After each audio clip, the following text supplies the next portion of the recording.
जय माँ जगदम्बे काली के मेरे प्रिय साधकों एवं मित्रों, स्वागत है आपका मेरे इस यूट्यूब चैनल दुर्लभ विद्याय में। माँ माहेश्वरी आप सभी की अभिलाषाओं को पूर्ण करें तथा कष्टों का निवारण करें। आज मैं अपने सभी शिष्यों को और प्रिय दर्शकों को एक ऐसी साधना बताने जा रहा हूँ जो अत्यंत दुर्लभ और प्रभावकारी भी है। जिस साधना के बारे में मैं जिक्र करने वाला हूँ वो साधना देवादिदेव महादेव जी की साधना है, जो कि दिखने में तो अत्यंत सरल साधना है किंतु इसका प्रभाव बहुत प्रचंड है और यह ऐसी परिवर्तन लाती है मानव के जीवन में कि जिस विषय में आप कभी भी अंदाज़ा तक नहीं लगा सकते। इस प्रकार की ये साधना है और इसका इस प्रकार का कुछ ऐसा प्रभाव है। इस साधना को जो भी करता है उसमें अद्भुत क्षमता आ जाती है अनियंत्रित अवस्थाओं को भी नियंत्रित करने की, और उसको इच्छा शक्ति का वरदान प्राप्त होता है। इसी साधना के फलस्वरूप उसको इच्छा शक्ति का वरदान प्राप्त होता है और साधना के फलस्वरूप के पश्चात उसमें अद्भुत परिवर्तन आ जाते हैं। मन शांत रहने लगता है, सही और गलत में भेद समझने की क्षमता उसमें आ जाती है तथा महादेव की विशिष्ट कृपा तो प्राप्त उस मनुष्य को होती ही होती है। साथ ही इसी मंत्र साधना से उसे पूर्ण रूप से सुरक्षा भी प्रदान होती है।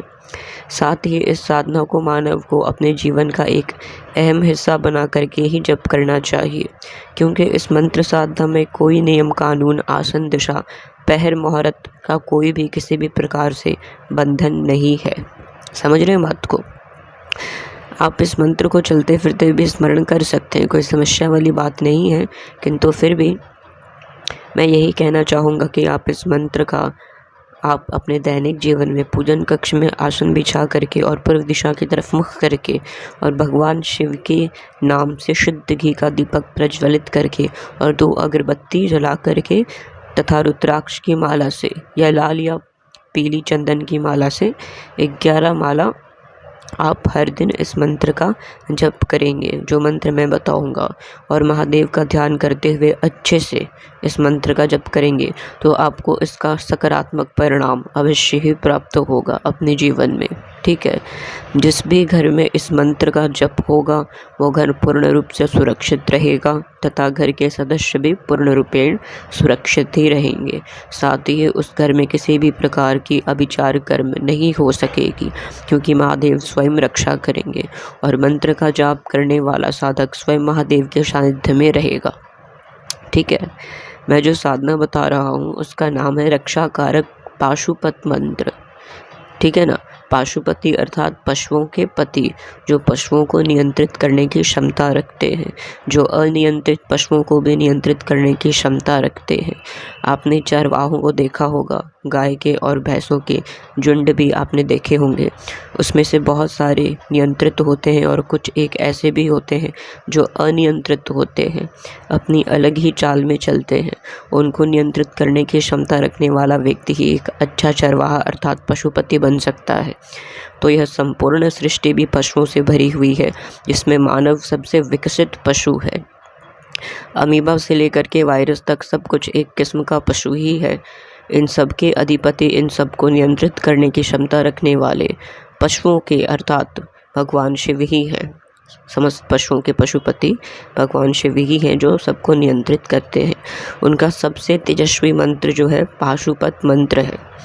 यह एक ऐसा मंत्र है जो सभी प्रकार के अनियंत्रित स्थितियों को नियंत्रित करने में मदद करता है। विपरीत परिस्थितियों में अनुकूलता लाने के लिए, अपने परिवार की रक्षा के लिए, अपने समाज की रक्षा के लिए, अपने राष्ट्र की रक्षा के लिए, मानवता की रक्षा के लिए यह एक ऐसा अचूक मंत्र है जो सभी प्रकार के संकटों से रक्षा करने में सहायक है। इस मंत्र का जाप आप स्वयं कर सकते हैं, आपकी पत्नी कर सकती है, आपके बच्चे कर सकते हैं। आप इस मंत्र को उन सभी को बता भी सकते हैं जो भगवान शिव पर और सनातन धर्म में आस्था रखते हैं। ठीक है, और अपने परिवार तथा राष्ट्र की रक्षा के प्रति जागरूक हो। इस मंत्र का जाप करने से पहले आपको गुरु मंत्र का 21 बार जाप करना होगा। तो मेरे जितने भी शिष्य हैं जिनको मैंने गुरु गोरखनाथ भगवान का मंत्र दे रखा है, उस मंत्र को वो गुरु मंत्र मान करके जाप करेंगे 21 बार और उसके पश्चात ही जो मंत्र मैं बताऊंगा पाशुपात मंत्र उसका जप करेंगे। अगर कोई दर्शक है वो अन्य किसी से दीक्षित है तो वो अपने गुरु मंत्र का 21 बार जप करेंगे और उसके पश्चात इस मंत्र का जप करेंगे। और कोई ऐसे भी मनुष्य हैं जिनका कोई गुरु ही नहीं है तो अभी स्क्रीन पे एक मंत्र दिखाया जाएगा, इस मंत्र को गुरु मंत्र मान करके 21 बार पहले इस मंत्र का जप कर लेंगे, उसके पश्चात फिर पाशुपात मंत्र का जप करेंगे। तो जो मंत्र है वो इस प्रकार से है, ओम परम तत्वाय नारायणाय गुरुभ्यो नमः। ओम परम तत्वाय नारायणाय गुरुभ्यो नमः। ठीक है, तो जो दीक्षित नहीं है या जिनके गुरु नहीं है, जो ऐसे दर्शक हैं जो कहीं से दीक्षित नहीं है, वो इस मंत्र का 21 बार जप कर लेंगे। उसके पश्चात फिर जो मैं मंत्र बता रहा हूँ उस मंत्र का जप करेंगे। और जो मंत्र है वो इस प्रकार से है जिसका जप करना है, जो पाशुपत मंत्र है, ओम श्लीम पशुम हुम फट। ये ओम श्लीम पशुम हुम फट है, इसका इसी प्रकार से जप करना है।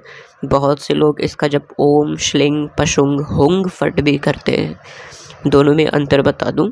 ओम श्लिंग पशुम हुम फट भी जप हो सकता है, ओम श्लिंग पशुंग हुंग फट भी जप हो सकता है। एक ही मंत्र स्वरूपी के दो ऊर्जा बनते हैं। एक सौम्य रूपी ऊर्जा बनती है जो नियति चक्र को ध्यान में रखते हुए, समय चक्र को ध्यान में रखते हुए फलीभूत होती है, और एक उग्र ऊर्जा बनती है, उसमें ऊर्जा बनती है जो तत्क्षण तीव्र प्रभाव दिखाती है।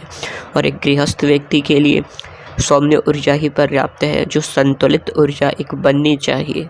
एक संतुलन में जो ऊर्जा बननी चाहिए और एक संतुलन में जो समय के अनुसार, धर्म के अनुसार, नीति चक्र के अनुसार कार्य होने चाहिए, मंत्र शक्ति फलीभूत होनी चाहिए गृहस्थ के लिए, उसी को ध्यान में रखते हुए इस मंत्र का जप होना चाहिए। तो आप ओम श्लिम पशुम हुम फट का जप करेंगे। ठीक है, और मेरे जितने भी शिष्य हैं, ठीक है ना, जिन्होंने गुरु मंत्र ले रखा है मुझसे गुरु गोरखनाथ जी का, उसको जप अवश्य करना है। हर दिन एक भी दिन मिस नहीं होना चाहिए, नागा नहीं होना चाहिए। उस मंत्र का जप करना है और ध्यान लगाते हुए, आज्ञा चक्र पे गुरु गोरखनाथ का स्मरण करते हुए, ध्यान लगाते हुए ही जप करना है। क्योंकि क्या होता है कि जब आप इस मंत्र का जप करेंगे, जो पाशुपत मंत्र मैंने बताया है, तो इससे प्रबल इच्छा शक्ति भी प्राप्त होगी। और ऐसी अवस्था में आपको अपनी सोच को, विचारों को नियंत्रित रखना होगा, सकारात्मक सोच रखनी होगी, क्योंकि आप जैसा सोचेंगे जीवन में वैसा घटित होगा ही होगा। क्योंकि इस मंत्र शक्ति में इतनी प्रबलता है कि ऐसी क्षमता व्यक्ति को प्राप्त होती है कि व्यक्ति जैसा चाहता है वैसी अवस्था घटित होने लगती है। तो इसलिए गुरु मंत्र का जप आवश्यक है, ताकि मन जो है नियंत्रित रहे, नियंत्रण में रहे, सकारात्मक सोच बने, जग के लिए एक कल्याणकारी सोच बने, कल्याणकारी विचार बने। आप जग का कल्याण कर सके, मानव कल्याण कर सके, सबका भला सोच सके, सबका भला कर सके, ऐसी एक इच्छा व्यक्त हो, इच्छा बने, ऐसी सकारात्मक सोच बने, कोई नकारात्मकता हावी ना हो आप पे। इसलिए गुरु मंत्र का जप आवश्यक है। तो गुरु मंत्र का जप इस प्रकार से करने के पश्चात ही आप इस मंत्र का इस प्रकार से जप करेंगे। और इस मंत्र के अनंत लाभ हैं, जो कि शब्दों में, महज कुछ लफ्ज़ों में बयां करना संभव ही नहीं है, जो मैं नहीं कर सकता।